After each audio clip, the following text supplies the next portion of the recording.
Hello and welcome to the Career Change Studio. This is the place to design and create a new working life so that you can live the way that you want and need in your next chapter. I'm Dana Stevens, certified career change coach, and I'm here to help you work out your next career move. I'm going to inspire you to think about this transition in brand new ways so that you can think differently about yourself and what's possible for you. You'll also learn how to build up your belief and self-confidence so that you can finally start taking action.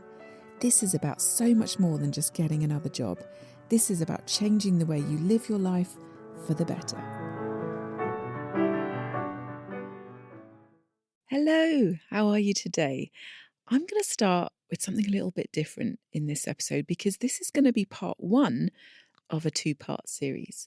And the reason I've split this into two episodes is because this topic is something I come across every single day in my work, and I think it deserves more than I can give it in one episode. And I like to keep the episodes short so you can listen on a walk or your commute or whatever. So today we're going to talk about indecision. Specifically, this idea that when we can't make a decision, when we're sitting in the middle of something, not moving forward, not going back, we tend to experience that as though we're simply waiting, like we're in some neutral holding position, not doing anything, just pausing. But I want to challenge that idea today because I don't think indecision is neutral. I actually think indecision is a choice. And I think it's costing you far more than you realise. Then in next week's episode of the podcast, in part two, we're going to go a level deeper and look at one of the most common reasons that people stay in indecision, the idea that the timing just isn't right yet, that you'll do it when things settle down, when life calms down, work gets less busy, or when you've sorted a few things out, or when you feel more ready, because that pattern is its own thing. And I think it deserves its own conversation. But today, let's start here. Let's start with the cost of staying stuck in indecision. And I want to begin with a question. I want you to really think about it. Okay, so what are you currently not deciding? I'm going to repeat that, right? What are you currently not deciding?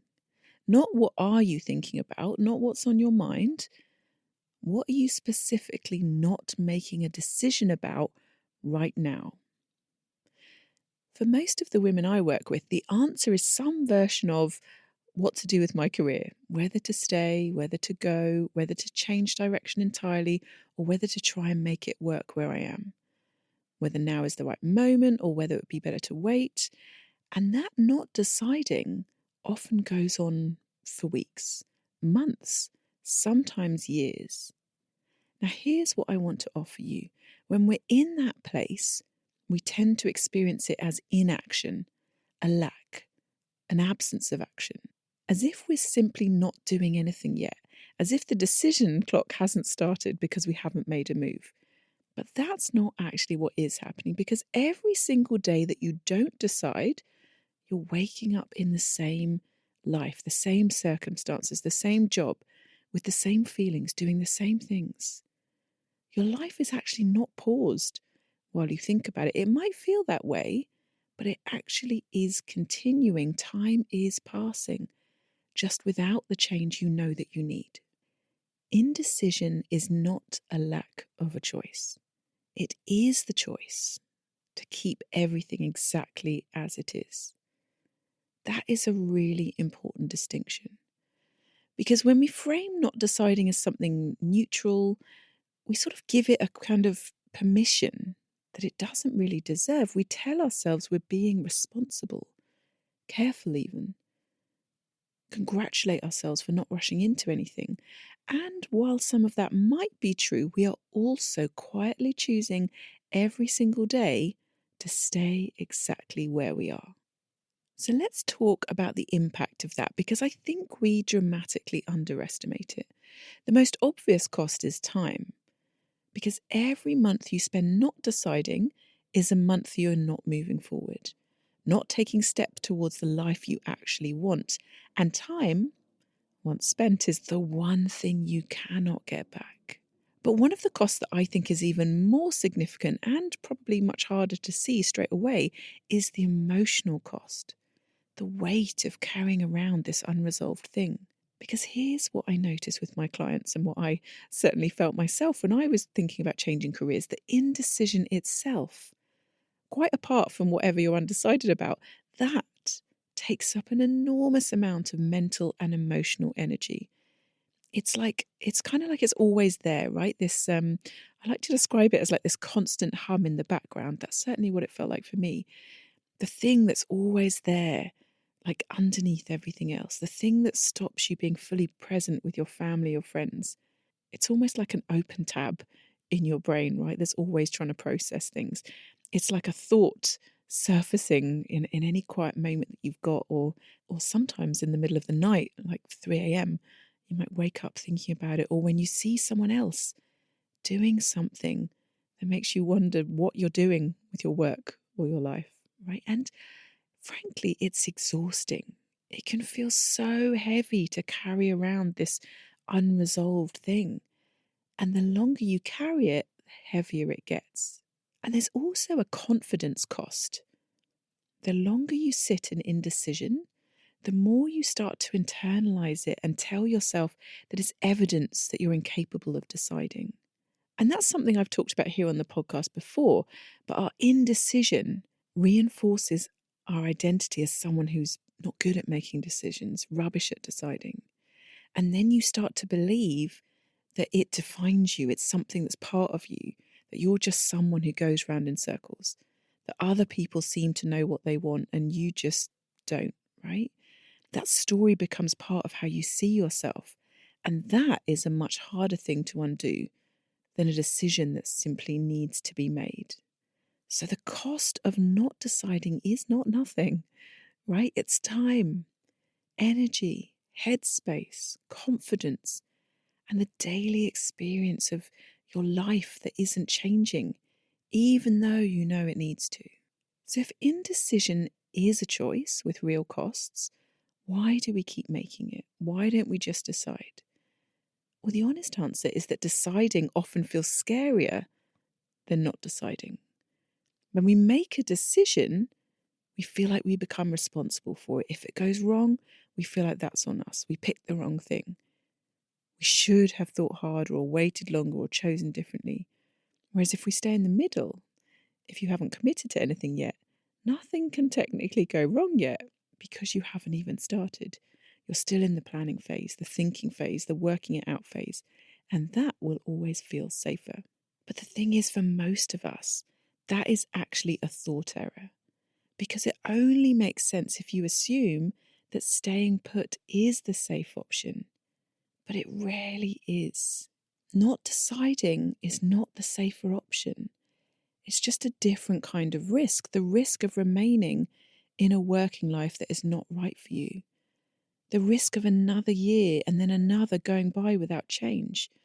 The risk of looking back and wishing you had started sooner. The risk of all those feelings that you're having at the moment getting worse. And sometimes for people I work with, that's translated into very real mental health challenges, anxiety, depression, insomnia. And our brains are actually quite good at calculating the risk of acting on something, right? But it's less good at calculating the risk of not acting. But both are real. Both have outcomes. The difference is just that one of them feels more invisible until it isn't. There's also something else I want to highlight here. And this is something that comes up a lot in my coaching. Sometimes we stay in indecision because we're waiting for certainty, waiting to feel absolutely sure before we commit. And while that is completely understandable, certainty is almost never available to you in advance because it comes after the decision, not before it. The very act of deciding is what starts to make things clearer, not the other way round. The certainty comes after the decision, not before it. So you might be thinking, okay, Dana, but what do I do with all that? I resonate with a lot of it, but I want to offer you a reframe. Instead of asking yourself, Am I ready to decide? I want you to try this. I want you to try asking yourself instead, what is my indecision actually costing me right now? Get specific about it, not in a judgy way, right? This isn't about punishing yourself, making yourself feel bad, blame game, any of that. It's about awareness. It's about getting honest. What has the last 6 months of not deciding cost you in terms of time, energy, headspace, mood, confidence? What would the next 6 months of more of the same cost you? Because once you can actually see that cost clearly, the decision stops looking like the risky thing and actually starts looking like the relief, the thing that ends the emotional drain rather than adding to it. And also, I want to add here that deciding does not mean you have to have it all figured out. It does not mean knowing exactly what job you're moving into or having a 5-year plan fully formed. It can simply mean deciding that the current situation is no longer workable, acceptable, good for you, right? That you're going to take this seriously and get proper support and stop going round in circles alone. That is a decision. And it's a very powerful one. You do not need to know the whole path to take the first step. You just need to decide that you are going to be someone who is going to move forwards, right? You want to be someone that moves forwards. And making one decision will lead you to another and another and another, right? Because changing careers is a series of smaller decisions, not this one big decision that everyone seems to think it is. It's actually a series of smaller decisions. So you just need to decide that you want to start being a person who is moving forwards. So in summary, I just want to end by saying indecision is not a pause.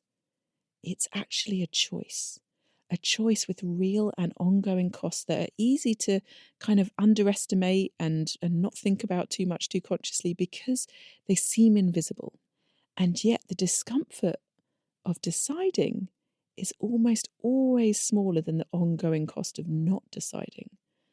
And certainty is something that comes from making a decision, not something you wait for before you make it. So I hope you're going to join me next week for part 2, because then we're going to talk about something that sits right underneath a lot of indecision.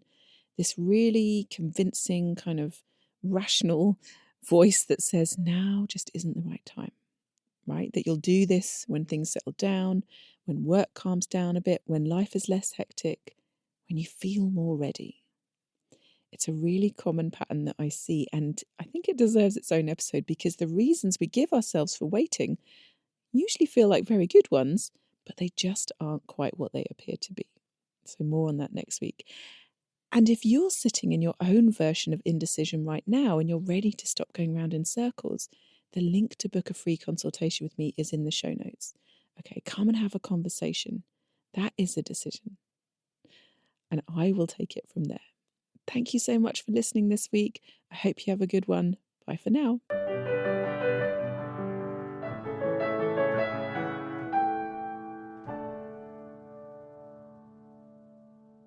And if you want to start making changes to your working life, come and talk to me. You can book a free consultation with me where we'll talk about your personal situation, what's really holding you back, and what you can do differently to start making changes. I'll let you know what type of career change coaching is going to help you, and you can ask me any questions about your personal situation or about my proven process, the Life First Career Method, a method that helps people like you change your career so that you can change your life. Just visit my website, danastevens.com.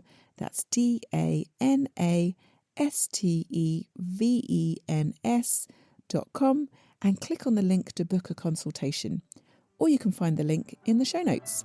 If you've enjoyed this podcast, make sure you get your weekly fix of inspiration and career change guidance by clicking follow or subscribe wherever you get your podcasts. And if you'd like to rate and review the podcast, that would really help me get this in front of people who also might be feeling stuck and lost. So I'd really appreciate your help. And if you know anyone, friends, family, even colleagues who might be thinking about changing careers, please do share this podcast with them. You might just be the person that helps them change their lives for the better.